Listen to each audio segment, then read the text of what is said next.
कलीसिया, हम आप सभी का स्वागत करते हैं यीशु मसीह के नाम से विक्ट्री फैमिली सेंटर गुवाहाटी में, और आशा करते हैं कि परमेश्वर जिसने हमें ये समय दिया है साथ में उसकी आराधना और स्तुति करना, वो आज आपके और मेरे जीवन में कुछ अद्भुत काम करने जा रहा है।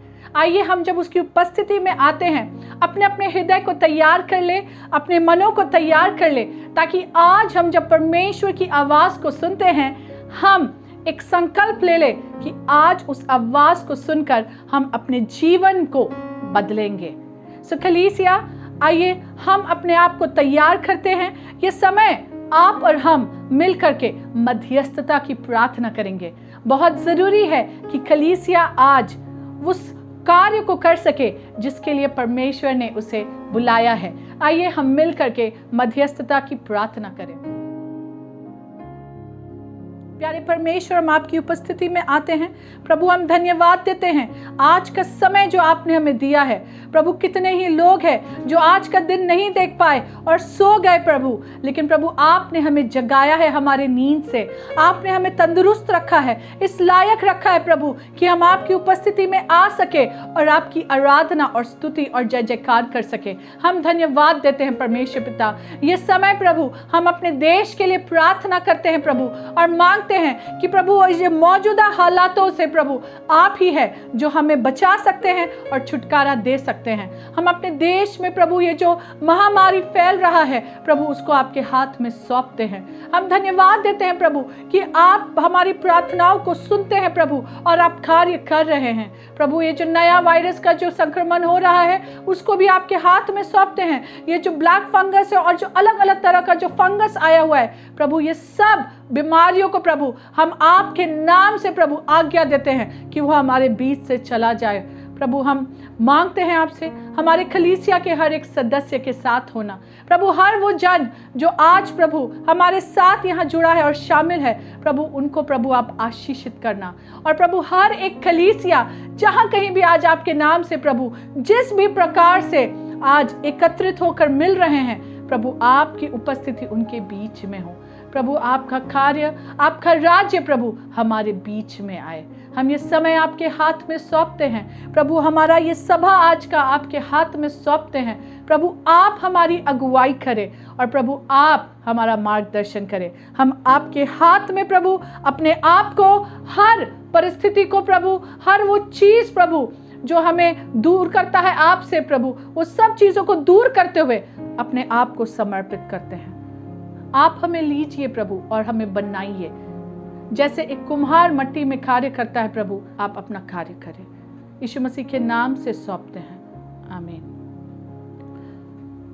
परमेश्वर का वचन कहता है भजन संहिता उसका 18 का 49 वचन में, इस कारण मैं जाति जाति के सामने तेरा धन्यवाद करूंगा और तेरे नाम की भजन गाऊंगा। Psalms chapter 18 verse 49 says, Therefore I will give thanks to you among the nations, O Lord, and I will sing praises to your name. आइए हम अपने जीवित परमेश्वर की आराधना करें, उसके नाम की स्तुति करें और उसके नाम को ऊंचा उठाएं। हर महिमा जिसके वो योग्य है वो आज हम अपने परमेश्वर को दें, अपने स्तुति, अपने आराधना के द्वारा। आइए कलीसिया, हम परमेश्वर की उपस्थिति में चले और उसकी आराधना, उसकी स्तुति करें।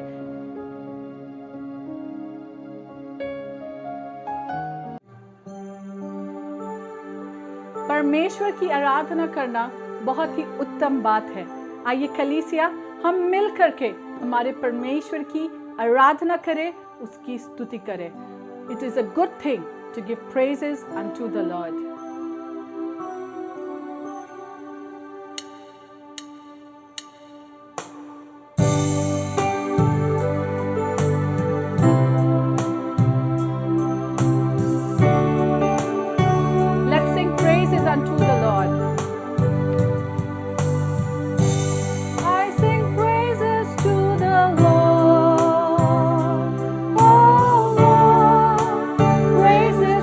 Your name.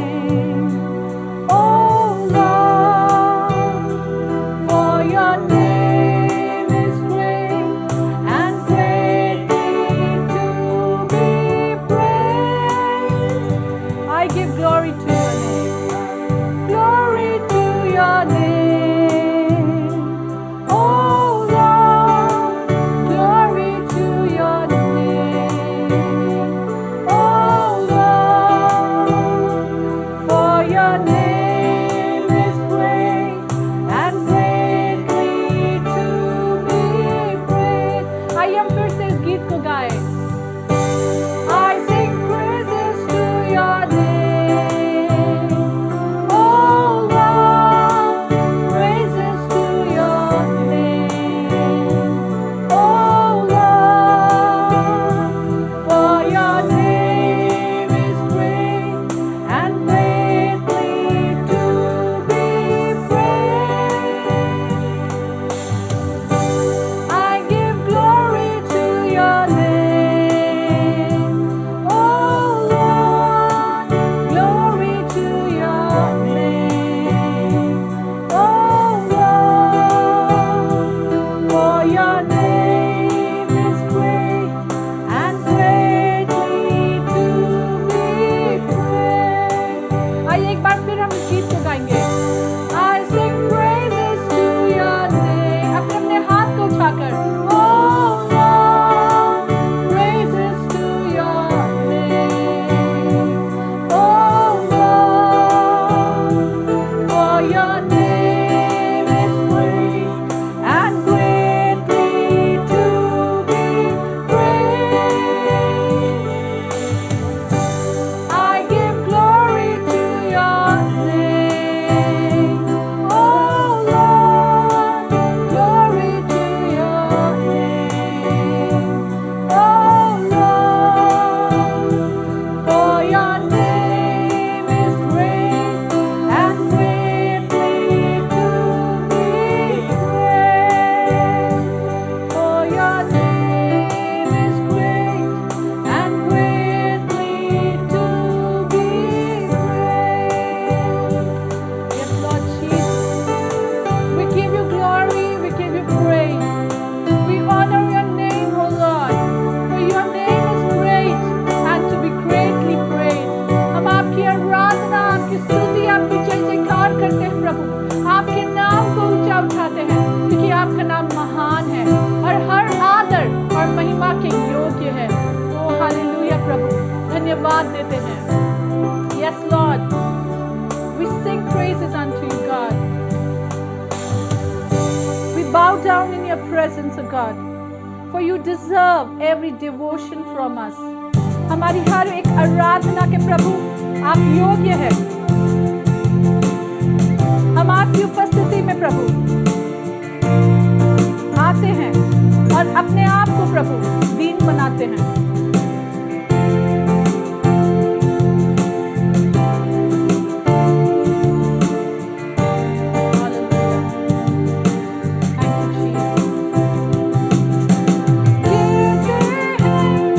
तेरे चरणों में तेरे नाम की स्तुति गाते हैं.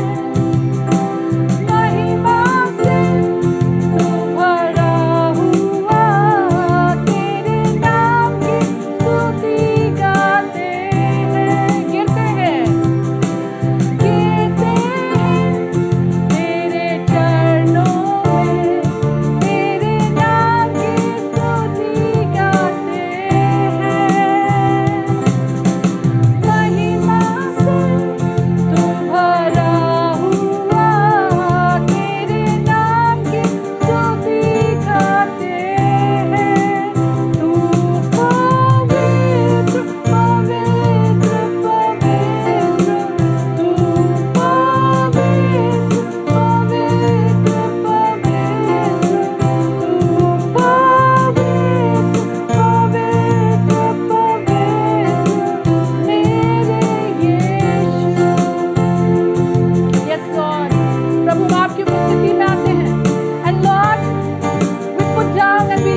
आपको पुकारते हैं, हम आपकी ओर ताकते हैं प्रभु, क्योंकि आप महान हैं परमेश्वर। आप सारे अनुग्रह को प्रभु हमारी ओर करते हैं प्रभु।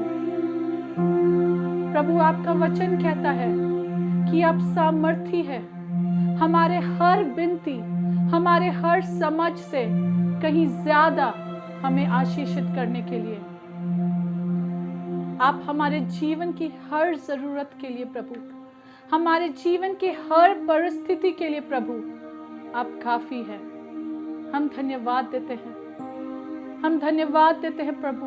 आप ऐसे महान परमेश्वर हैं। आप सब बातों में हमारे लिए भलाई ही उत्पन्न करते हैं। हम धन्यवाद देते हैं प्रभु, आपकी आराधना करते हैं। Yes, Lord Jesus, you are more than enough for us. Father, we thank you for who you are.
प्रभु तू काफी है मेरे जीवन की हर परिस्थिति के लिए, मेरे जीवन के हर वो समय के लिए प्रभु तू काफी है। प्रभु हम धन्यवाद देते हैं, हम धन्यवाद देते हैं। तू ही सब कुछ है प्रभु, मेरे जीवन में प्रभु। यस लॉर्ड जीसस, मेरे खुशी में, मेरे दुख में प्रभु, मेरे विजय में, मेरी हार में प्रभु, तू हर परिस्थिति में मेरे लिए काफी है प्रभु। बीमारी में और भलाई में परमेश्वर प्रभु, उस पहाड़ के ऊपर या उस तराई में प्रभु, आप मेरे लिए काफी है। हम धन्यवाद देते हैं प्रभु आपकी महानता के लिए। हम धन्यवाद देते हैं कि आप हर परिस्थिति में हमारे साथ हैं। आप हमें कभी नहीं छोड़ते, आप हमें कभी नहीं त्यागते हैं प्रभु, और इसीलिए प्रभु आप हर परिस्थिति में हमारे लिए काफी है। आप सामर्थ्य है प्रभु, आप पराक्रमी परमेश्वर है। ओ हालेलुया हालेलुया प्रभु, हर बातों के ऊपर, हर शक्ति के ऊपर आप है परमेश्वर। हम धन्यवाद देते हैं। यस लॉर्ड जीसस, हमारे जीवन के लिए आप काफी है। धन्यवाद देते हैं प्रभु, for you're more than enough, oh Lord Jesus. You're everything that we will ever need. Yes Lord, हमारी हर जरूरतों के लिए प्रभु आप काफी है। हर एक आशीष प्रभु जो हमें चाहिए उसके लिए आप काफी है प्रभु। हम धन्यवाद देते हैं, for you are a great God, you are almighty. We thank you Jesus, we thank you Lord. Take your rightful place Lord in our lives. We surrender. We don't need anything else. हमें और किसी चीज की जरूरत नहीं है प्रभु, क्योंकि आप हमारे लिए काफी हैं। आप हमारे जीवन में है प्रभु, हम जयवन से भी बढ़कर हैं। धन्यवाद देते हैं। Yes Lord, you are everything that we need. You are our protection. You are our provider. You are the one who wants to bless us. You are the lover of my soul. You are more than enough for me God. हम धन्यवाद देते हैं और ये समय आपके हाथ में सौंपते हैं प्रभु। आपकी इच्छा हमारे बीच में पूरी हो। धन्यवाद देते हैं, यीशु मसीह के नाम से मांगते हैं, आमीन।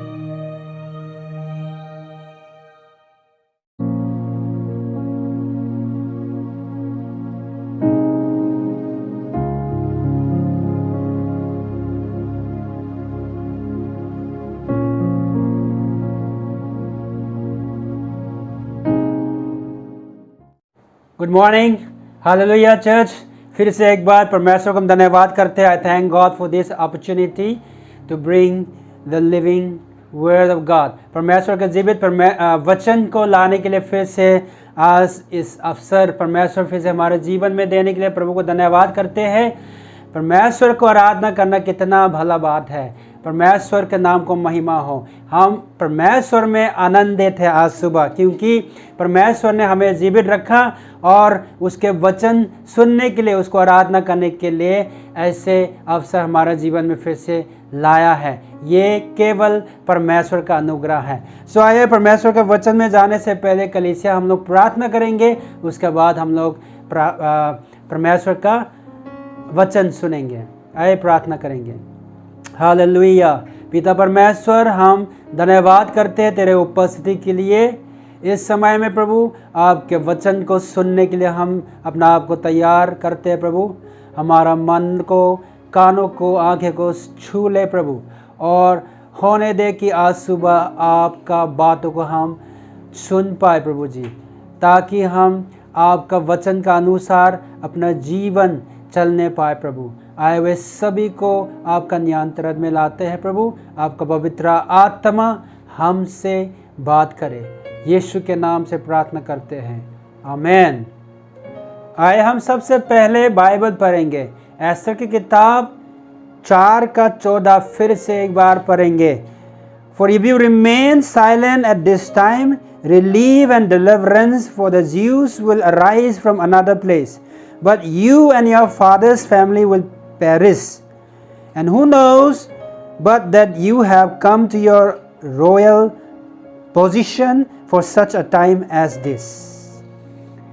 कलीसिया, हम जानते हैं पिछले बार हमने इस बात को सीखा एस्तर के जीवन से कि एस्तर को परमेश्वर ने अपना समय के लिए नियुक्त किया है ताकि वो अपने लोगों को बचा सके। ठीक वैसे हमें भी परमेश्वर ने ऐसे कठिन समय के लिए हम सबको नियुक्त किया है। वो भी क्या के लिए? वो परे जाने के लिए, सीमा को पार होकर जाने के लिए हमें बुलाया गया है। आप जहाँ में भी हो, आप जिस पोजीशन में भी हो, हम सबको परमेश्वर ने नियुक्त किया है। सिर्फ वो नहीं है, हमने ये बात भी देखा कि हमें चुप रहने का समय नहीं है। अगर हम चुप रह जाएगा तो लोग फंस जाएगा, लोग नाश हो जाएगा। हम जानते हैं कि बिना परमेश्वर लोग अभी नष्ट होते जा रहा है, इसलिए हम लोग को चुप नहीं रहना है। इस बात को हमने चर्चा किया था। इस बात को लेकर हम आगे बढ़ेंगे। हम लोग को उस पारे जाने के बुलाहट में कहीं ना कहीं रुकावट या तो बाधा है। ठीक है, देयर आर बैरियर या तो there are hindrances that stop us from going beyond. For Esther, it was the rule of not going, या तो of not seeing the king uninvited. She must be thinking in our mind that who am I to save the people. Esther के लिए बाधा ये था, वो रुकावट ये था कि राजा बिना बुलाए राजा के पास मिलने जाना। ठीक है, नियम जो राज्य का नियम एक थे, अध्याय 4 का 11 में लिखा गया, 10-11 में पढ़ेगा तो वहाँ है कि बिना बुलाए जाएगा तो उसका जीवन खत्म हो जाएगा या तो उसका गला काटा जाएगा। ठीक है ना, क्योंकि जो पहला रानी जो था वो भी नियम, वो कानून जो बनाएगा वो फॉलो नहीं करने का कारण उसको हटाया गया था। ये था एस्थर के लिए। वो सोच रहा होता मैं कौन होता ये लोगों को बचाने वाला। आज हम उसी रुकावट को एक एक करके देखेंगे। सबसे पहले रुकावट क्या है? कल्चरल बैरियर, संस्कृति का बाधा होता है। आए हम पढ़ेंगे एस्थर की किताब 4 का वचन 2 और 4 में लिखा है, and he even came before the king's gate, for none might enter into the king's gate clothed with sackcloth. And Esther's servant woman and her eunuchs came and told her, and the queen was exceedingly grieved, and she sent clothing to clothe Mordecai and to take away his sackcloth from him. But he did not receive it. यहाँ Bible बता रहा है कि मोर्देकाई राज भवन के फाटक के पास वो सैकक्लॉथ पहनकर आए थे। ठीक है, वो कानून का अनुसार से, नियम का अनुसार से वो नहीं होना चाहिए था। इसीलिए एस्थर, रानी एस्थर, वो जानने के बाद उसको कपड़ा भेजा, वस्त्र पहनने के लिए भेजा, ये पहनो, उसको उतार डालो। ठीक है, एस्थर के लिए यहाँ में क्या है कि मोर्देकाई क्यों कर रहा है इससे ज़्यादा, जो नियम जो नहीं कर सकता उसको ज़्यादा ध्यान लगा दिए थे। ठीक है, इसीलिए हम ये बात क्यों कह रहा है कि जब हम मसीह में आता है, जिस दिन हम परमेश्वर के लिए जीने के लिए अपना निर्णय ले लेते हैं और हम मसीह के साथ दिन पर दिन जब आगे बढ़ते हैं, तो हमारे जीवन में भी कहीं ना कहीं हमारा वो संस्कृति से आए हुए चीज़ों होता है जो हमें वो बाइबल या तो परमेश्वर का वचन का अनुसार छान लेना चाहिए। नए नियम में यीशु मसीह ने भी इस बात को हमें सिखाया है। आए हम पढ़ेंगे यूहन्ना 4 का वचन 9 और 27 में लिखा है, the Samaritan woman said to him, You are a Jew and I am a Samaritan woman. How can you ask me for a drink? For Jews do not associate with Samaritans. 27. Just then his disciples returned and were surprised to find him talking with a woman. But no one asked, What do you want? Or why are you talking with her? यीशु मसीह को ये बात साफ जानता था कि यहूदियों का जो संस्कृति का अनुसार सामरी के साथ बातचीत नहीं करना है, ठीक है, ये बात भी साफ जानता था कि संस्कृति के अनुसार वो समरिया होकर नहीं चलना है, जाना है। लेकिन फिर भी वो दिन यीशु मसीह ये साफ जानते हुए भी वो समरिया होकर गया और वहाँ जाकर समरी स्त्री को बात भी किया।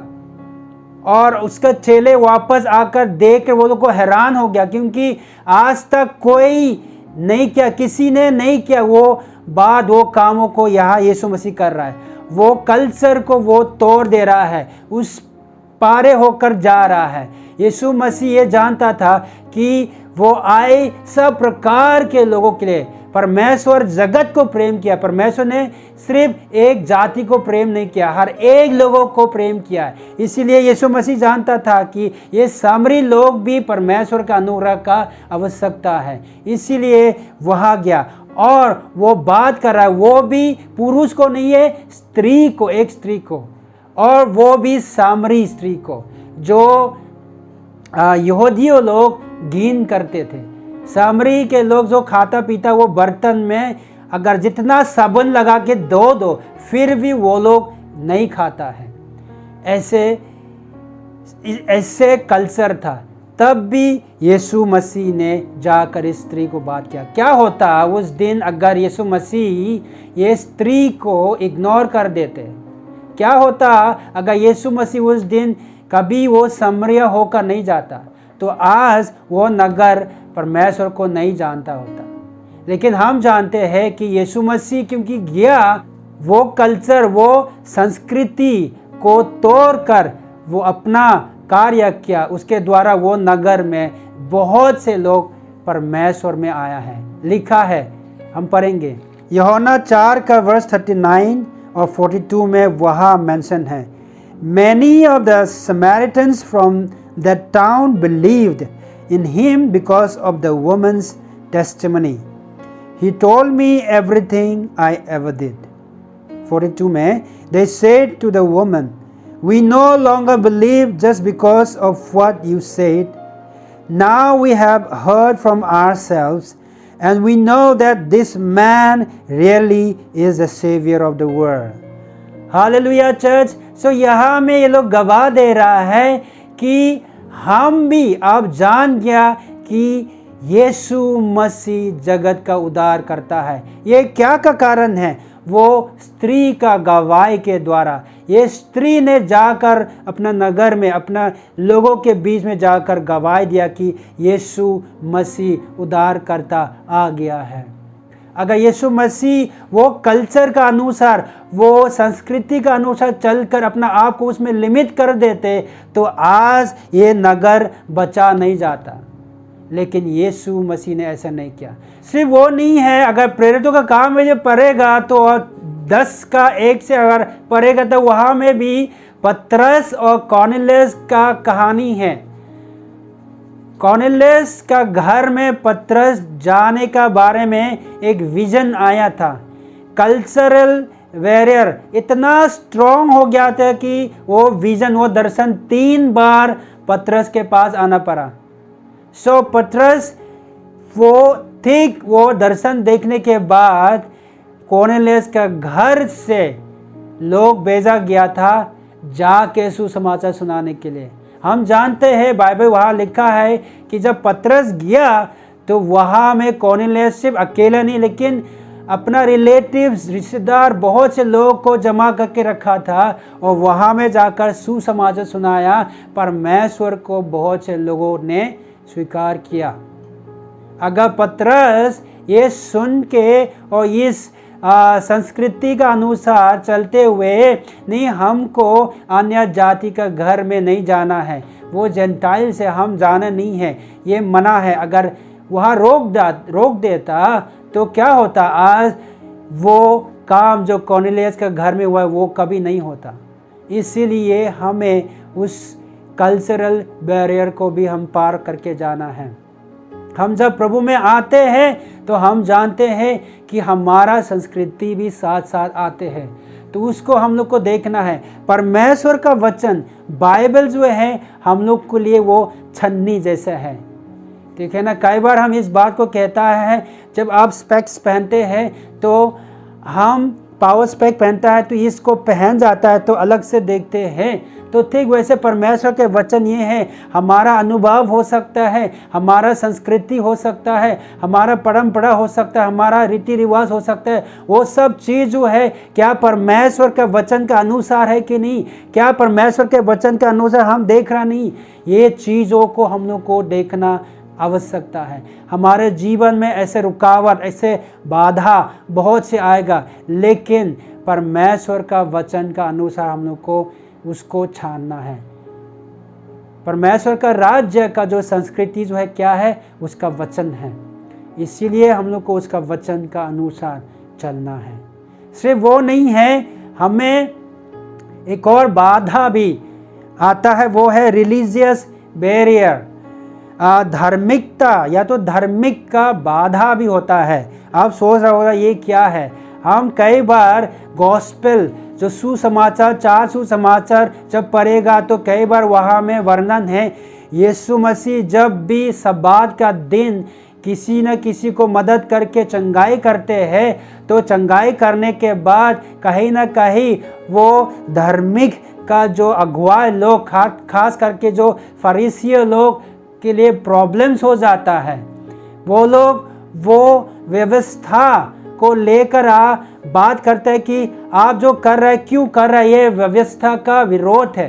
प्रभु यीशु मसीह व्यवस्था के खिलाफ में नहीं, लेकिन व्यवस्था को पूरा करने के लिए आया, हम जानते हैं। और प्रभु यीशु मसीह ये बात भी साफ जानता था, ये फरीसियों का जो अगुवा लोग का जो सब्बात का जो कानून या तो नियम जो वो जानता था, वो लोग परमेश्वर का व्यवस्था के ऊपर अपना आपका ट्रेडिशन, परंपरा, अपना रीति रिवाज जोड़ दिए थे। और they have made themselves the rules, their tradition, they have added to the law of God and they think that this is the law that we must follow, और उसका अनुसार लोगों को न्याय करते थे।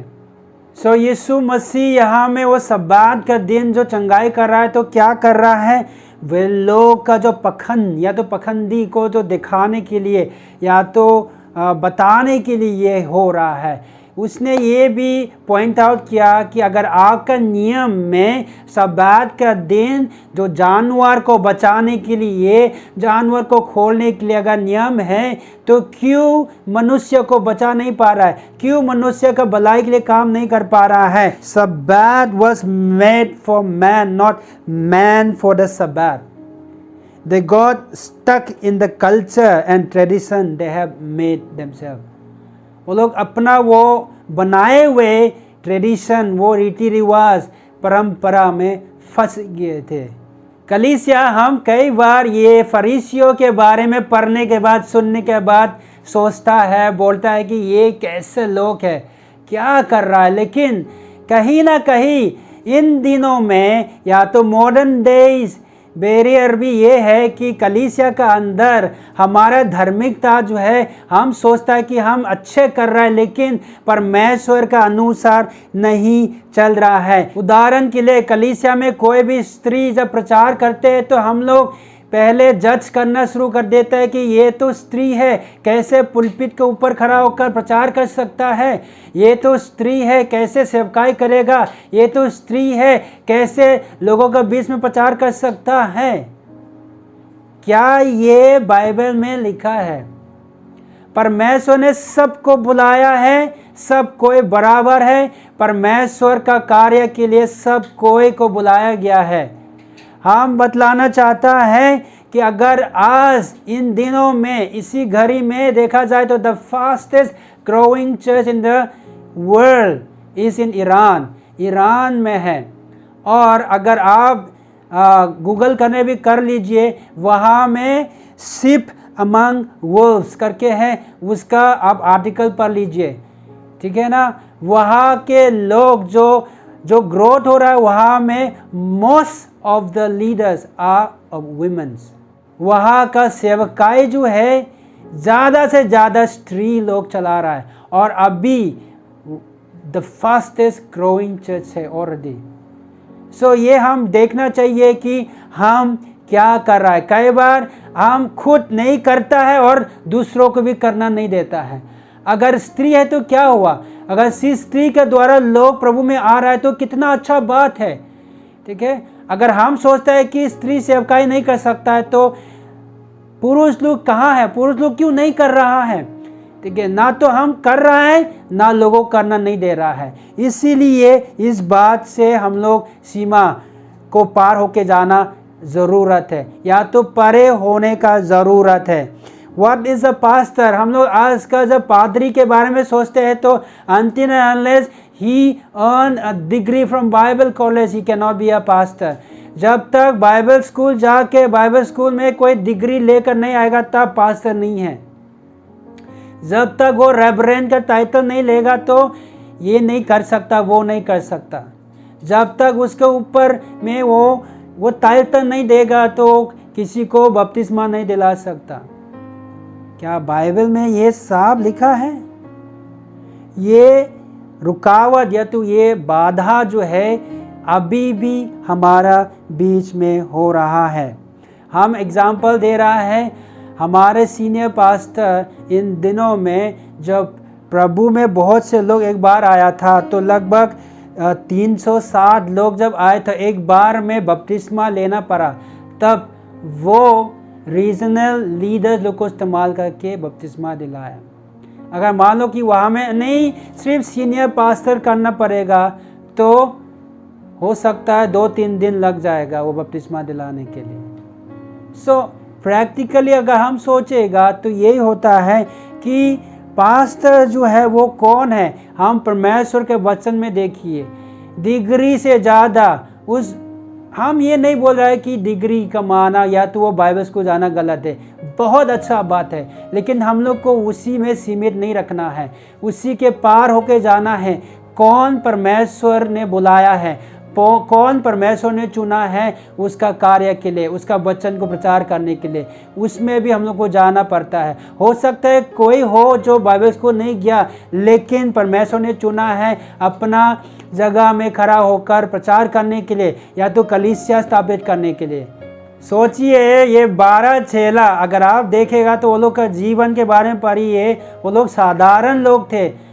हम तो लगता नहीं कि कोई भी वो बाइबल स्कूल में गया है। वो लोग यहाँ तक कि वो लोग अनपढ़ लोग भी थे, लेकिन फिर भी परमेश्वर ने इस्तेमाल किया है। और सिर्फ ये नहीं है, चर्च के बारे में हम जब सोचते हैं तो हम लोग वो फिजिकल बिल्डिंग में सीमित करके रख देता है। The church is not only a physical building, the church is not only a physical gathering, it is neither not even with a great band and good music. कलीसिया सिर्फ वो फिजिकल बिल्डिंग नहीं है, सिर्फ वो फिजिकल गैदरिंग नहीं है, सिर्फ वो कार्यक्रम नहीं है जो अच्छा म्यूज़िक के साथ, अच्छा इंस्ट्रूमेंट के साथ, अच्छा बैंड के साथ जो चल रहा है हर संडे, वो नहीं है। अगर आप नए नियम का कलीसिया देखेगा तो नए नियम का कलीसिया में बहुत कुछ चीज़ नहीं था जो हम सोचते हैं कि होना चाहिए, लेकिन फिर भी वे लोग अपने समय का, अपने दुनिया के लोगों को, बहुत से लोगों को प्रभु के लिए जीता है। They did not have a church building, वो लोग के पास चर्च बिल्डिंग नहीं थे। They did not have a sound system, वो लोग के पास म्यूजिक सिस्टम या तो साउंड सिस्टम नहीं थे। They did not have a copies of new testament, वो लोग के पास वो नए नियम का जो कॉपी भी तक भी नहीं थे। They did not have a professionally train pastor, वो लोग के पास जो प्रोफेशनली मतलब जो बाइबल स्कूल से ट्रेन किया हुआ पास्टर भी नहीं थे। They did not have a favour from government, ठीक है, सरकार का फेवर नहीं थे, बट फिर भी वो लोग अपने समय में अपने दुनिया के लोगों को, बहुत से लोगों को प्रभु के लिए जीता है। आमेन कलीसिया। सो इसीलिए हमें उसी में सीमित नहीं रखना है।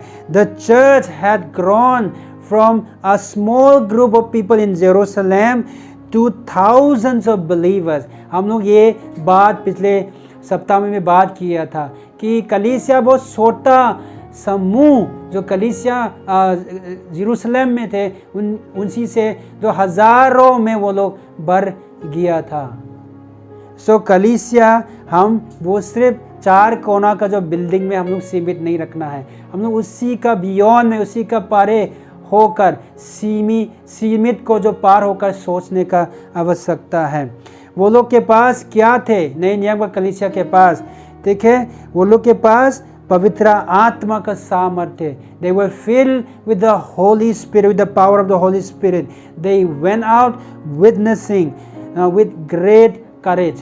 वो लोग बहुत हिम्मत के साथ, ठीक है, प्रभु यीशु मसीह का गवाह बन के सुसमाचार प्रचार करते गया है। वो लोग ने मन फिराया, मतलब पश्चाताप किया। वो लोग वो बपतिस्मा दिया। वो लोग के बीच में परमेश्वर नो कार्य कर रहे थे। सो वो कलीसिया है। सो हम लोग इस बात को इन दिनों में भी सोचना चाहिए कि उन दिनों में अगर नए नियम के समय में परमेश्वर अगर ऐसे कर सकता है तो आज भी हमारे कलीसिया में इन दिनों में भी ये होना आवश्यकता है। There are generational barrier also. देखिए, पीढ़ियों का बाधा भी है। Esther probably thought she was too young and inexperienced to help these people. Esther यहाँ में सोच रहे होंगे कि मैं तो बहुत यंग हूँ, मेरे पास कोई अनुभव नहीं है, मैं कैसे मदद करेगा। लेकिन बाइबल में बहुत सारे एग्जाम्पल है जो परमेश्वर का वचन हमें बताते हैं कि अगर आप यूसुफ का कहानी अगर पढ़ेगा, आप उत्पत्ति 41 जेनेसिस 41 में आप पढ़ सकता है, वहाँ में पढ़ेगा। हम जानते हैं कि यूसुफ भी उसी समय में यंग था व्हेन ही एंटर, ठीक है, वो सर्विस उसको वो सेकंड इन कमांड जो बनाया गया था, तब उस यूसुफ कितना उम्र थे? 30 साल के थे, ठीक है।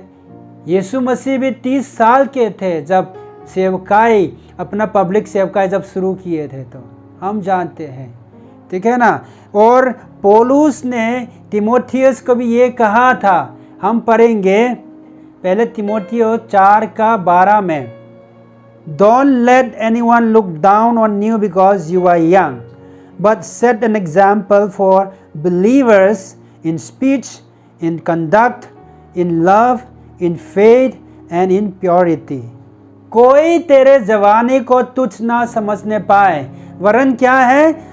वचन, चल चलन, प्रेम, विश्वास और पवित्रता में विश्वासियों के लिए आदर्श बन जाओ।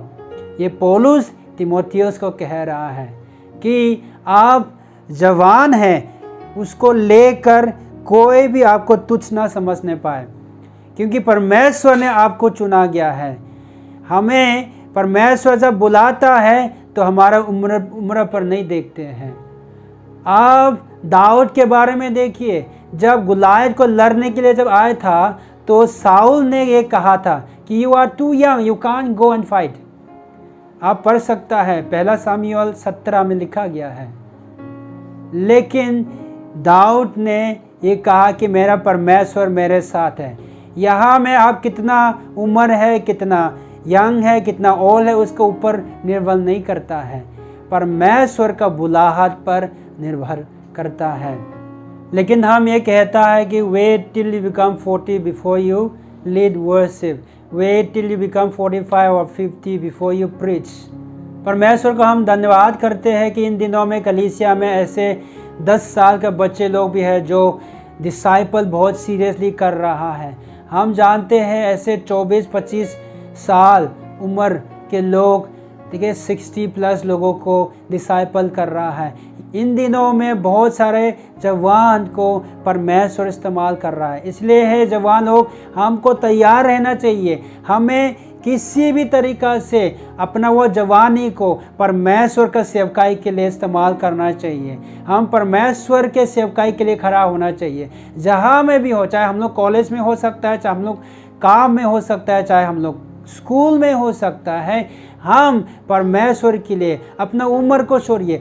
ऐसे समय में, ऐसे एनर्जेटिक के समय में परमेश्वर के लिए काम करना चाहिए। It is not a age factor but it is a call factor. सिर्फ ये नहीं है कलीसिया, there is a comfort John barrier also.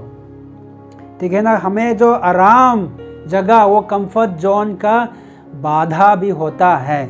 ठीक है, एस्तर यहाँ में बस सिंपली वो ऑर्डर दे रहा है कि जो आप कर रहा है क्यों कर रहा है, वो गलत है, नियम का अनुसार आप मत करिए। ठीक है ना, अपना जगह में रहना पसंद करता है। She simply quoted him the rules. She was stuck in her comfort zone. But I want to tell you, God's plans in many ways is outside our comfort zone. हमारा वो आराम या कंफर्ट जोन के बाहर होता है। परमेश्वर का कहवर हमारा जो बुलाहट जो है, हम देख सकता है यूसुफ का जीवन में। यूसुफ ठीक है, हम जानता है कि वो सेकंड इन कमांड में उसका पोजीशन मिल गया था, लेकिन वो सीधा ऐसा नहीं मिला है। उसको पाने से पहले परमेश्वर का बुलाहट जो है किस तौर से जाना पड़ा, क्या क्या चीज़ों को गुजर के जाना पड़ा, हम जानते हैं। अब उत्पत्ति 39 में पढ़ सकता है। उसको अपना भाई लोग ने उसको बेच दिया था, क्या के लिए? वो भी किसी का नौकर के लिए, किसी का दास बनने के लिए, ऐसे सर्वेंट। ठीक है, वो जेल में जाना पड़ा। ठीक है ना, लेकिन परमेश्वर का बुलाहट उसके जीवन में है कि एक दिन वो इजिप्ट में एक बहुत पावरफुल पोजीशन मिलेगा। He will become the second in command. But then he has to go through all of this. उसका कंफर्ट जोन से बाहर यही है। परमेश्वर के राज्य में आना और परमेश्वर के पीछे चलना, ऐसा नहीं कि हमारे जीवन में कोई भी रुकावट नहीं आएगा। अगर आप बोल रहा है कि अभी तक मेरे जीवन में कोई रुकावट नहीं आया है, मेरा जीवन बहुत स्मूथ से चल रहा है, तो कुछ गड़बड़ है। परमेश्वर का बुलाहट में कहीं ना कहीं वो बाधा होता है, लेकिन परमेश्वर चाहता है कि उसको एक एक पार होके हम जाए, उस सीमित को, उस सीमा को पार होके जाए। इसीलिए हमने वो पिछले बार भी इस बात को कहा कि अगर एस्तर को अपना कंफर्ट जोन में चुपचाप रह जाता तो अपने लोग नाश हो जाते। इसीलिए हम लोग को अपना कंफर्ट जोन से बाहर निकलना है। परमेश्वर का बुलाहट कई बार हमारा कंफर्ट जोन का बाहर होता है। अगर हम लोग अंदर में अगर रहते जाए हमारा कंफर्ट जोन में, हो सकता है परमेश्वर का बुलाहट कभी सुन नहीं पाएंगे। सो कलीसिया, इसलिए हम ये बात को कह रहा है कि हमें उसी जोन को भी पार होकर हम लोग को जाना है। और अंत में लुकिंग स्टूपिड बैरियर भी है। ये क्या कर रहा है? बेवकूफ जैसे देखने वाला बाधा। ठीक है ना, Esther knew she would be killed for doing something so stupid. Esther ये बात को जानते थे कि लोगों के नज़र में अभी राजा के सामने जाना एक मूर्खता का काम थे, या तो एक बेवकूफ़ के काम थे। लोग कह देगा कि ये मूर्ख है, क्योंकि नियम का अनुसार जो राजा नहीं बुलाए जाने से मार दिया जाएगा। लेकिन फिर भी वो गया, क्योंकि परमेश्वर का बुलाहट कभी कभी ऐसे लोगों का नज़र में मूर्खता देखता है और लोग समझ में नहीं आएगा कि क्यों कर रहा है। फॉर एग्जाम्पल, आप यहोशू को लेकर चलो। यहोशू उस यरीको को जीतने से पहले परमेश्वर ने उसको वो बड़ा वाला दीवार, वो ऊंचा दीवार को गिराने के लिए उस दीवार के बाहर देखे घूमते रहने बोला, और कुछ नहीं करने थे, ना हथियार ना कुछ, लेकिन उसको घूमने के लिए बोला, उसको घूमने के लिए बोला। 1 दिन 2 दिन, वो भी 7 दिन, और ये भी 7 दिन के दिन 7 बार। ठीक है ना, ये देखने से मनुष्य के नज़र में थोड़ा मूर्खता जैसा है। आप घूम रहा है, कुछ नहीं हो रहा है। एक दिन घूम लिया, उसके बाद आया कुछ नहीं हुआ, दूसरा दिन घूम लिया, कुछ नहीं हुआ, और इतना बड़ा दीवार को कैसे गिराएगा? परमेश्वर का करने का तरीका कभी कभी लोगों का नज़र में मूर्खता जैसे लगता है, लेकिन फिर भी हम जानते हैं कि अगर वो मूर्खता जैसा कार्य यहोशू और उसके लोग नहीं करता तो वो दीवार अभी तक खड़ा हो जाता। लेकिन परमेश्वर ने जो कहा यहोशू ने किया। हो सकता है लोगों का नज़र में मूर्खता हो, लेकिन हम करेंगे क्योंकि परमेश्वर ने बोला है, तब वो दीवार गिरा है। आए हम एक बाइबल वर्स पढ़ेंगे, पहले कोरिन्थियों अध्याय 1 24 से 29 तक। अभी हम पढ़ेंगे 27, 28 और 29। But God chose the foolish things of the world to shame the wise. God chose the weak things of the world to shame the strong. He chose the lowly things of this world and the despised things and the things that are not, to nullify the things that are, so that no one may boast before him. Bible कहता है कि परमेश्वर ने जगत के मूर्खों को चुन लिया है कि ज्ञानियों को लज्जित करे। यही बात है जो हम कहना चाह रहा है। कई बार जो हम कर रहा है परमेश्वर के लिए, लोगों का नज़र में मूर्खता का काम जैसे लगेगा, लोग हमें मजाक भी उड़ाएगा, लेकिन हमें दृढ़ता में खड़ा होकर परमेश्वर से हमसे कहता है, परमेश्वर ने जो हमें करने के लिए बुलाया उस कार्य को करते जाना है, उस सीमा को पार होकर हम लोग करते जाना है। लोग बोलेगा हम समझ में नहीं आ रहा है जो आप कर रहे हैं क्या है, ये क्या मूर्खता है, ये जो आप कर रहे हैं कुछ समझ में नहीं आ रहा है बोलेगा। लेकिन अगर परमेश्वर ने आपको बुलाया करने के लिए तो हमको करते रहना, क्योंकि जो परमेश्वर का मूर्खता जो है मनुष्यों का ज्ञान से ज्ञानवान है, और परमेश्वर का निर्बलता जो है मनुष्यों का बल से बहुत बलवान है।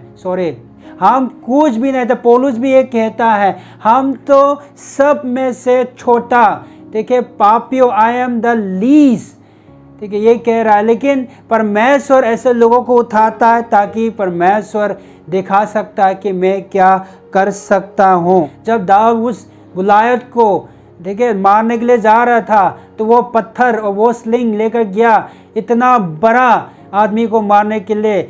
जब लोग देख रहे तो ये क्या कर रहा है, छोटा था बच्चे, क्या लेकर जा रहा है, कैसे मारेगा। हो सकता है उस समय में अपना भाई लोग भी यही बोल रहा होता है, नहीं ये मेरा भाई नहीं, ये मेरा भाई नहीं है। लेकिन जब लोगों को देखा कि जब गुलायत को जब गिराया, तो हो सकता है वो भाई, ओ ये मेरा भाई है, वो मेरा भाई है। वो परमेश्वर का राज्य में भी यही होता है। कई बार जो हम कर रहा है वो लोग समझ में नहीं आएगा, ये मूर्ख जैसा है, ये मूर्ख का काम है, ये आप जो कर रहे हैं क्यों कर रहा है, कुछ भी नहीं मिलता है। हो सकता है लोगों को नज़र में मूर्खता हो, लेकिन परमेश्वर के लिए वो लोगों का नज़र में एक ज्ञानवान बना सकता है हमें। इसीलिए हम जो रुकावट जो है उसको पार होकर जाना है। आज जो हम लोग ने जो देखा है अलग अलग रुकावट जो है, हम जब परमेश्वर के साथ चलने के लिए और परमेश्वर का सच्चाई के लिए खड़ा होने के लिए, परमेश्वर के पीछे पीछे अपना क्रूज को उठाकर चलने के लिए जब हम निर्णय ले लेता है, तो हमारा जीवन में, हमारा वो मसीह का चल चलान में कहीं ना कहीं अलग अलग प्रकार से वो रुकावट आएगा। फिर भी हम लोग को उस रुकावट को पार होकर जाना है। अगर हम अपना वो यरीको का दीवार गिराते हुए देखना है, तो हम लोग को उसको पार होकर जाना है। अगर हम उस गुलायत हमारे जीवन में जो उसको गिराना है, तो परमेश्वर ने जो कहा है उसको लेकर हम उस सीमा को पार होकर जाना है। आए हम अपना आप को छोटा ना समझे, लेकिन परमेश्वर जो इस सर्वशक्तिमान परमेश्वर, इस जगत को बनाए हुए परमेश्वर, जीवित परमेश्वर हमें बुलाया है और हमें करने के लिए बुलाया है, तो हम कर सकता है। और हमारे साथ संग है और हम कर सकता है। इसीलिए हम विश्वास करके वो सारे वादा को हम पार होके हमारे जीवन में वो विजेता लाएंगे। ऐसे समय में, इसी कठिन समय में हम अपना जीवन में जितना भी बाधा आए, जितना भी रुकावट आए, उसको पार होकर परमेश्वर के लिए खड़ा होकर परमेश्वर का आवाज़ उठाते रहेंगे कि लोग नाश ना हो, लेकिन लोग बचाया जाए।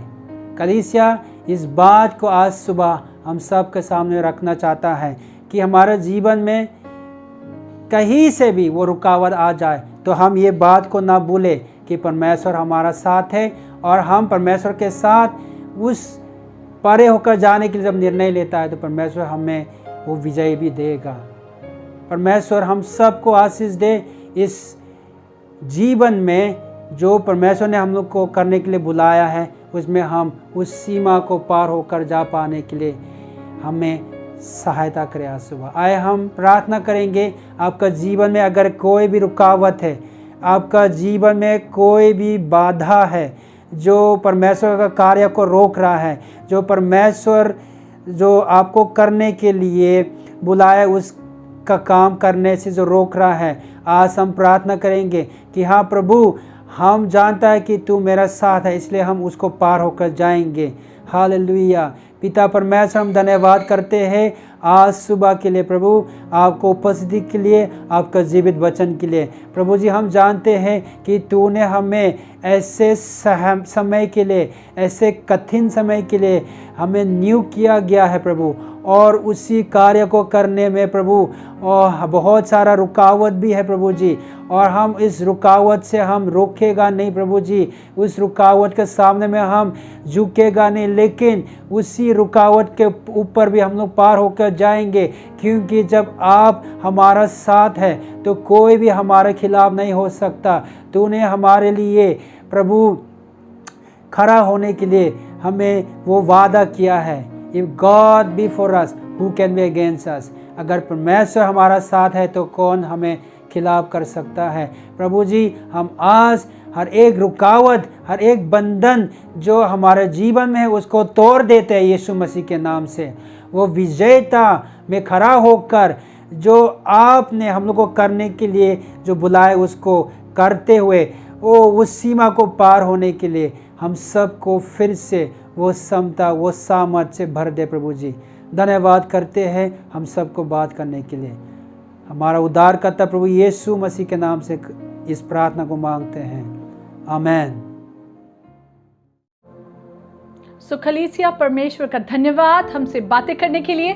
जैसे आज हमने फिर से एक बार एस्थर के जीवन से देखा है कि चाहे जीवन में कैसी भी रुकावटें क्यों ना आ जाए, हमारा परमेश्वर हमारे साथ है, ताकि हम अपने आराम की जगह से, अपना कंफर्ट जोन से बाहर निकले और परे जाए, ताकि परमेश्वर हमारा इस्तेमाल, हमारा प्रयोग कर सके। कितना ही अच्छा बात है कि आप और हम हमारे परमेश्वर के हाथ में इस्तेमाल हो रहे हैं। इस समय के लिए हम परमेश्वर को धन्यवाद देते हैं। ये समय जो ये वचन हमें मिल रहा है, इसके लिए परमेश्वर को धन्यवाद देते हैं। परमेश्वर आपके और हमारे जीवन में कार्य कर रहा है, इस बात के लिए आइए हम परमेश्वर को धन्यवाद देते हैं।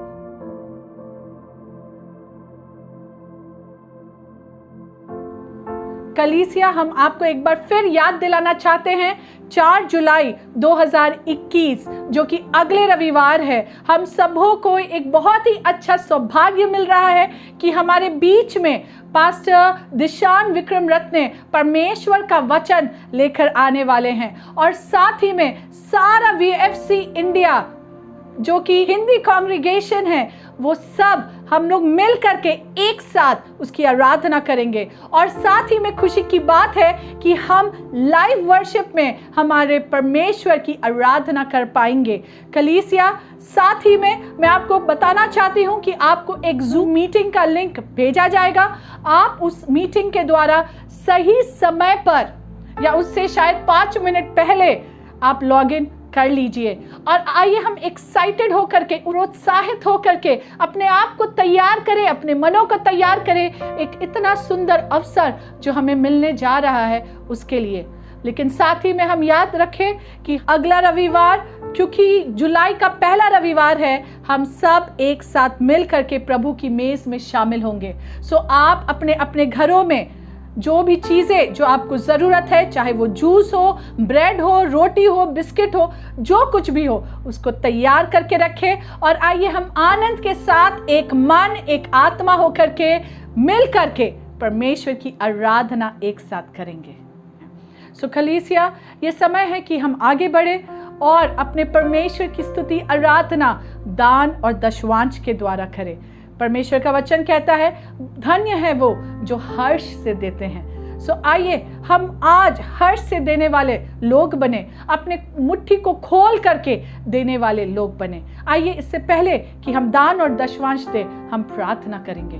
प्यारे परमेश्वर, हम धन्यवाद देते हैं प्रभु कि आप हमसे निरंतर बात कर रहे हैं। हम धन्यवाद देते हैं परमेश्वर पिता कि आपने हमें ये क्षमता दिया, आपने हमें इस लायक बनाया कि हम आपको प्रभु कुछ अर्पित कर सके, अपने जीवन को, अपने समय को, अपने संपत्ति, अपने दान, अपने दशवांश को दे सके। प्रभु हम धन्यवाद देते हैं। और प्रभु इस समय हम मांगते हैं हर वो हाथ प्रभु जो आपकी ओर बढ़े, प्रभु वो धन्यवादित हृदय जो प्रभु आपकी ओर बढ़े, प्रभु आप उनको आशीषित करना। और जो कुछ भी प्रभु हम इकट्ठा कर पाते हैं परमेश्वर, वो अपने राज्य के बढ़ती के लिए प्रभु आप इस्तेमाल करिएगा और बहुतायत से आशीषित करिएगा। धन्यवाद देते हैं, यीशु मसीह के नाम से मांगते हैं, आमीन।